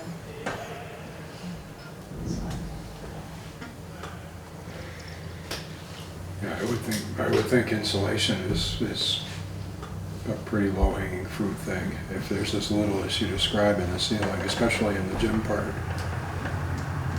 Yeah, you can see the rafters, like, they're like a yeah. Kevin? Remember what one of the nuns used to say about Sacred Heart? When the school was built, oil was cheaper than insulation, so they didn't insulate the gymnasiums here. And I'm wondering if that's the case here, where we're losing a lot of heat because oil was cheap. Yeah. Any comments, questions from folks in the community? Hi, Yes. Jonathan. Can NETO help in this area at all or not? No, so NETO is specifically for residents, but I'm glad you bring them up. They're the bee's knees. They will come and do an energy assessment on your home and then identify the issues that are causing your home to not be energy efficient and then do them for you. So they're like a one-stop shop if you need their income levels. And yeah, thanks for I feel like we should do like a late night infomercial thing, tagline on Pam's filming here, like, call NETO at, right? Like, if you're a homeowner, this is the time to think about calling NETO. Yeah, no, and actually, real quickly going back, I skimmed over the mini grant because it's only $4,000. But those funds can be used to host an energy fair, which I would like to do, but down the road, maybe this fall. So that residents understand what programs. There are so many out there. There's Efficiency Vermont, there's NETO, there's Heat Squad, which now just converged with somebody else, now they're like Cornerstone. Anyways, there's a number of things and you can actually stack them. You can like shop them all and then it's just awesome. So yeah, that's what the $4,000 is for, is to hopefully spread the funds and savings to the residents. But it also can go for if we wanted to do like an ADA assessment on this building, if that was a huge need in the community, wanted to see this building get better, they could pay for that. It's quite flexible in the spending, as long as it, yeah. Okay. Yeah. If there are no other questions, we'll move on to the next item. Thank you, Carter. Yeah. And thank you, Tom. All right, item 7. I added this item because I'm beginning to look toward July. We had said that in the month of July, one of the things we wanted to take on as a longer-term conversation was about the revisitation of the personnel policy. And I would like to assume that it will take more than one session for us to educate ourselves as a council. And it would be really helpful, I think, if we could name the things that the council would like to receive, resources, conversations with particular individuals, best practices from other communities, and if you could give us a list of the things, or begin to help us develop that list. We don't have to do it all tonight, but I just wanted to kind of put it out there that the personnel policy is complex, and I want to make sure when we revisit it, we do so with all the information necessary to make good decisions about it as a council. So I'll just put it out there and see if you have ideas about things you'd like us to begin to work toward lining up for the month of July to be educated about. So question is the current personnel policy something that was rewritten in the last year? So perhaps a copy of that and a copy of the one that it replaced would be useful, just to get the historic context. Got it.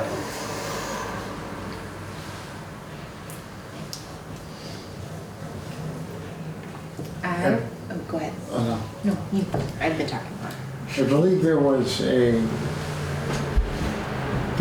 original personnel policy, then the city manager, Laura Dogan, had worked with Marilyn Mahusky, and a policy was drafted, and I can't remember what year, that was never implemented. That kind of sat on the shelf until it was then resubmitted with a couple sections taken out, namely one of them the disciplinary and corrective action session. They messed around with the holidays, so now there's 14 or 15 holidays, and the overtime was kind of messed up as well, which affects a couple employees in Public Works. So, Tom, do you know when that first policy was, when Laura had met with Marilyn? We actually had a committee. Well, all the staff was involved. Mayor was involved. A council member was involved.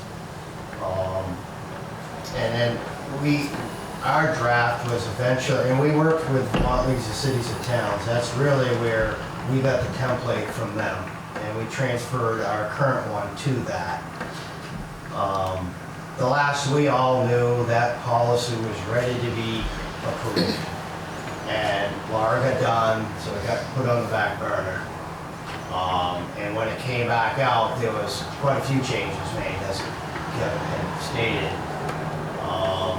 That policy, our current policy was voted in February 26th, so it's about 15 months ago that it was voted in. Yeah, they took out our grievance process in there. You know, both unions, all other employees have a grievance process, and the non-union has nothing. We have no say.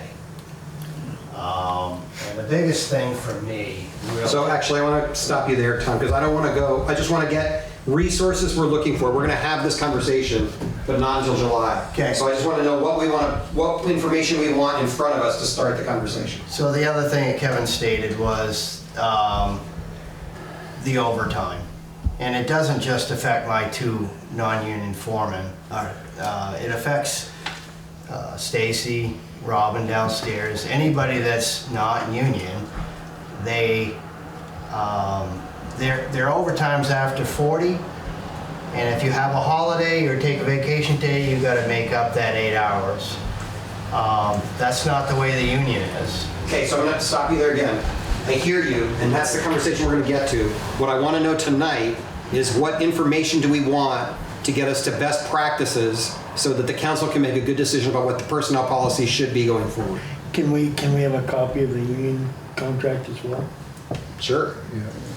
So in terms of history, it sounds a little more subtle. The old policy, the policy the committee worked on that was ready to bring to the council, and then the policy that actually came to the council. It sounds like there are three versions. Yeah, got it. I've noted that. Yeah. So Go ahead, Kevin. well, I was thinking that Linda, and maybe my memory's not worth the beans, but we were given new personnel policies for all employees to sign, correct? But what was do you remember that, Tom, what it was? Well, the one that's voted in was February 26th. Okay, so we were asked to bring that personnel policy to even, like our guys that are part of town to be signed, but I just wonder, is that policy? I don't know where it went after that. I don't know if they ever got brought back here. I don't know if they went on file. I'm, as far as the fire department is concerned, it seems like it's kind of in limbo for us. I'm just not sure. Not that that's a big deal, but yeah, I don't know what happened. Got it. interject here? Yep. There's some history behind that signing of the policy. Yeah, Right. there was a lot of, Yep. I'm aware of that history. So let me just make a statement here. This was the most contentious matter as I came on council a year ago, without a doubt. It raised huge concern in the community. It clearly raised concern among some of the personnel of the city. The council had some significant and heated exchanges about it during that early part of the time after I came on council. All of that is real. What I want to do is to try and look as dispassionately as possible at what the history has been without trying to hash out who was responsible for what or how it got done. And I want to know what is best practice in the year 2025 for a shop that includes both union and non-union employees. What is it that we should be aiming for? And honestly, it may not look like the policy that was the interim policy that never got acted on. I don't know what it will look like. So what I'm really trying to get us to is a different kind of conversation here, which is this is a new council. We have the opportunity to be really thoughtful and pretty far-reaching in how we want to try and understand what the issues are. And my question is, what information would you like besides what we've already done and a rehashing of how we got to where we are? What additional information would be useful to you to make sure that we're making decisions that lead us in the direction of best practice? Well, one other thing is, what resources does VLCT provide in that area? Yeah, good question. So VLCT help with best practices Yes. and resources. Because presumably they have their pulse on the finger on the pulse of other municipalities. And if we're a VLCT member, we should take advantage of their resources and expertise. Yep. I would like to see comparable policies for cities of our size or towns of our size, like St. Johnsbury, St. Albans, and see how whatever version we like, what are we missing, what are they, or what are, yeah. Great. Me too.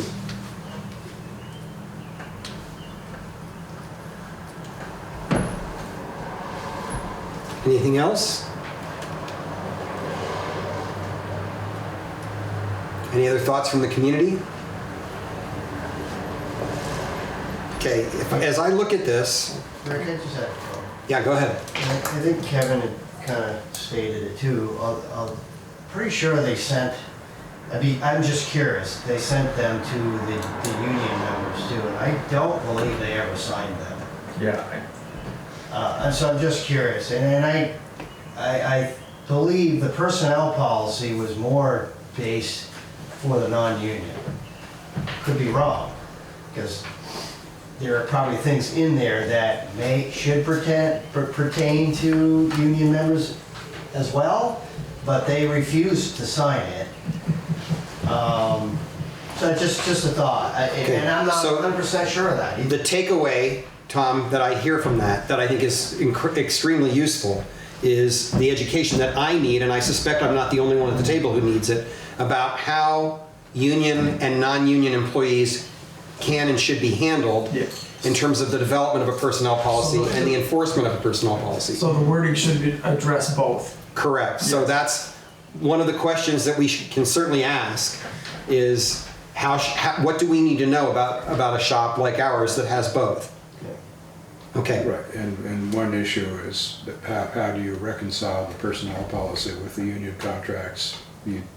If you intend to impose a personnel policy on union people, it needs to be consistent with the union contract. Okay.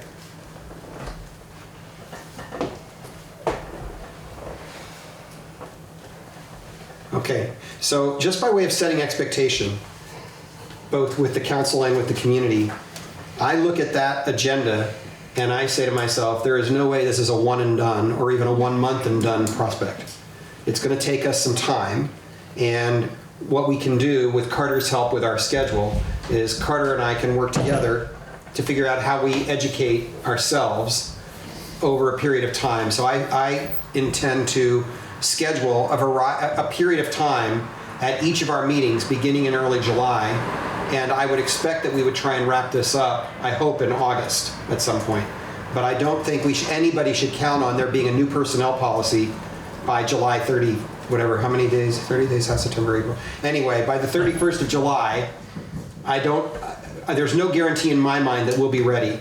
But my commitment as mayor to all of you on council and to the community is that we will not let this slide, and that we will be intentional about getting good information before us so that when we make a decision, everybody understands exactly what we've done and why and how we can defend it and use it effectively.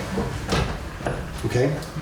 So, Rick, not to get too deep in the weeds, but so there should be wording about union, non-union, and then should there be something there about part-time employees also? Oh, that's a good question.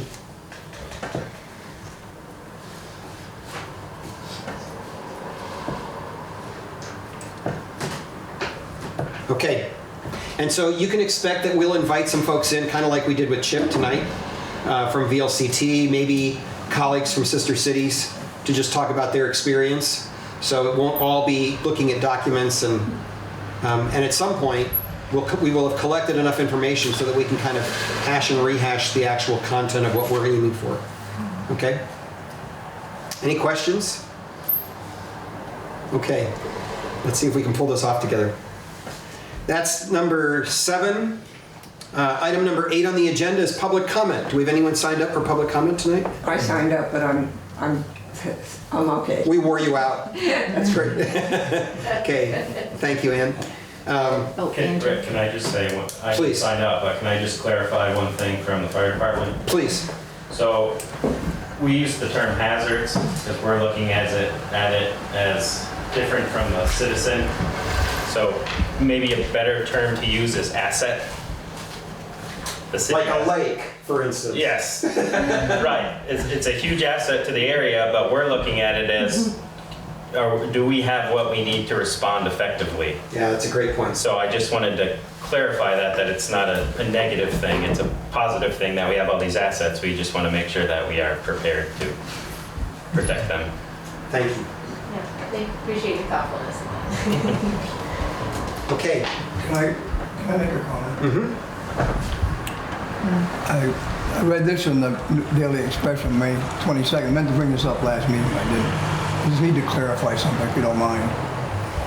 This goes back to the subject of hiring Karen Garrity, or offering it or hiring, or what it is.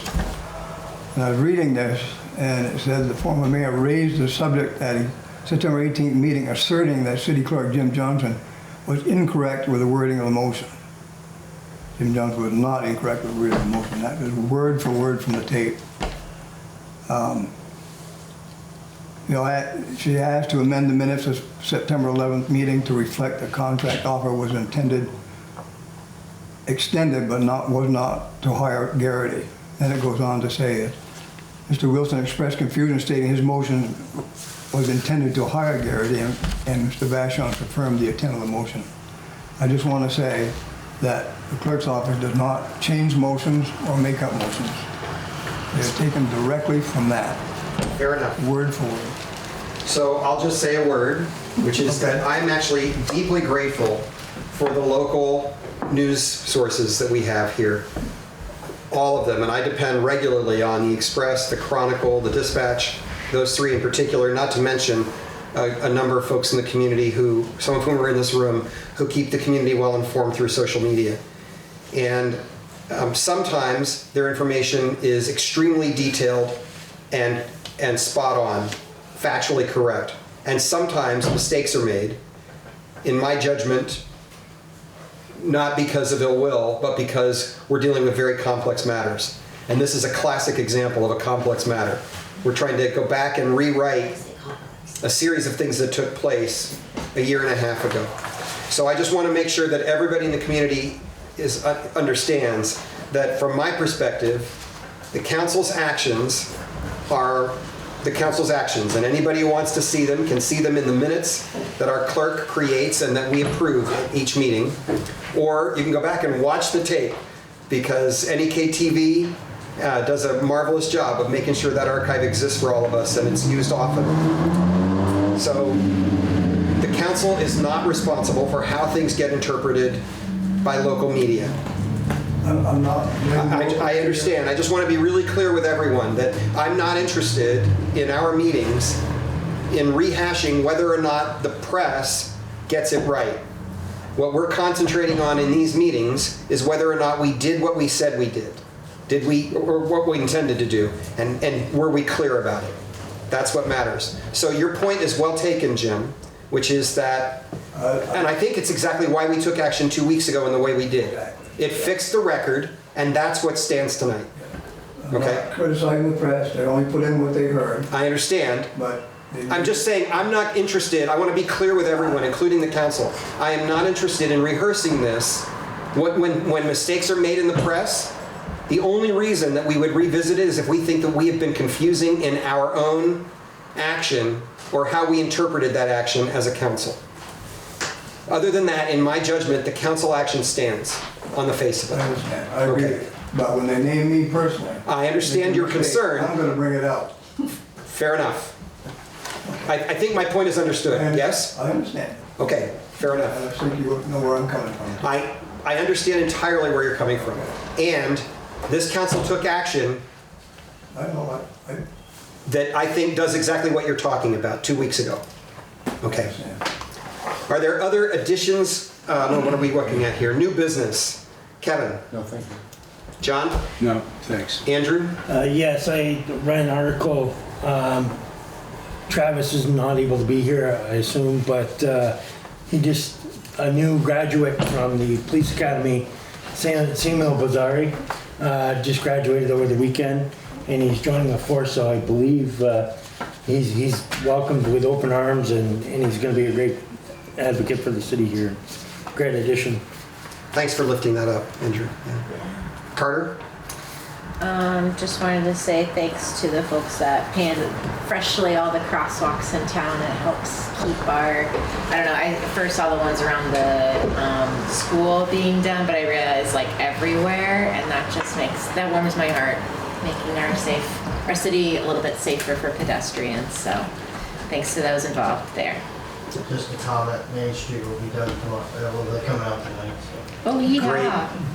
So I want me to take the cones off. That's why we come out at night. Okay, I have no items of new business. Old business. Jim, do you have anything else under new business first? No, I made my comment. Fair enough. Old business. Jim, do you have anything you'd like to throw in here? No. Okay. Kevin? John? No, thanks. No thanks. Carter? Okay, my only old business is just to appreciate Carter for attending not one but 2 events while I was away for a couple of days, and John Manette, who attended the groundbreaking ceremony up at the Living Waters Hospice. And I'm grateful to the 2 of you for filling in for a couple of days while I was gone, and for the work of the task forces that continued while my wife and I got away for a few days. So thank you to everybody for that. Okay. I would entertain a meeting to set the motion to set the next meeting of the council for June 16th at 6 p.m. I make that motion. I have a motion of a second. I second it. Got a motion and a second. All those in favor, please say aye. Aye. Any opposed, nay. Motion carries. Anybody want to make a motion to adjourn? I'll make it. All right, we got a motion from John and a second. I second it. All right. All those in favor, please say aye. Aye. Any opposed, nay. Motion carries. Thanks for a good meeting.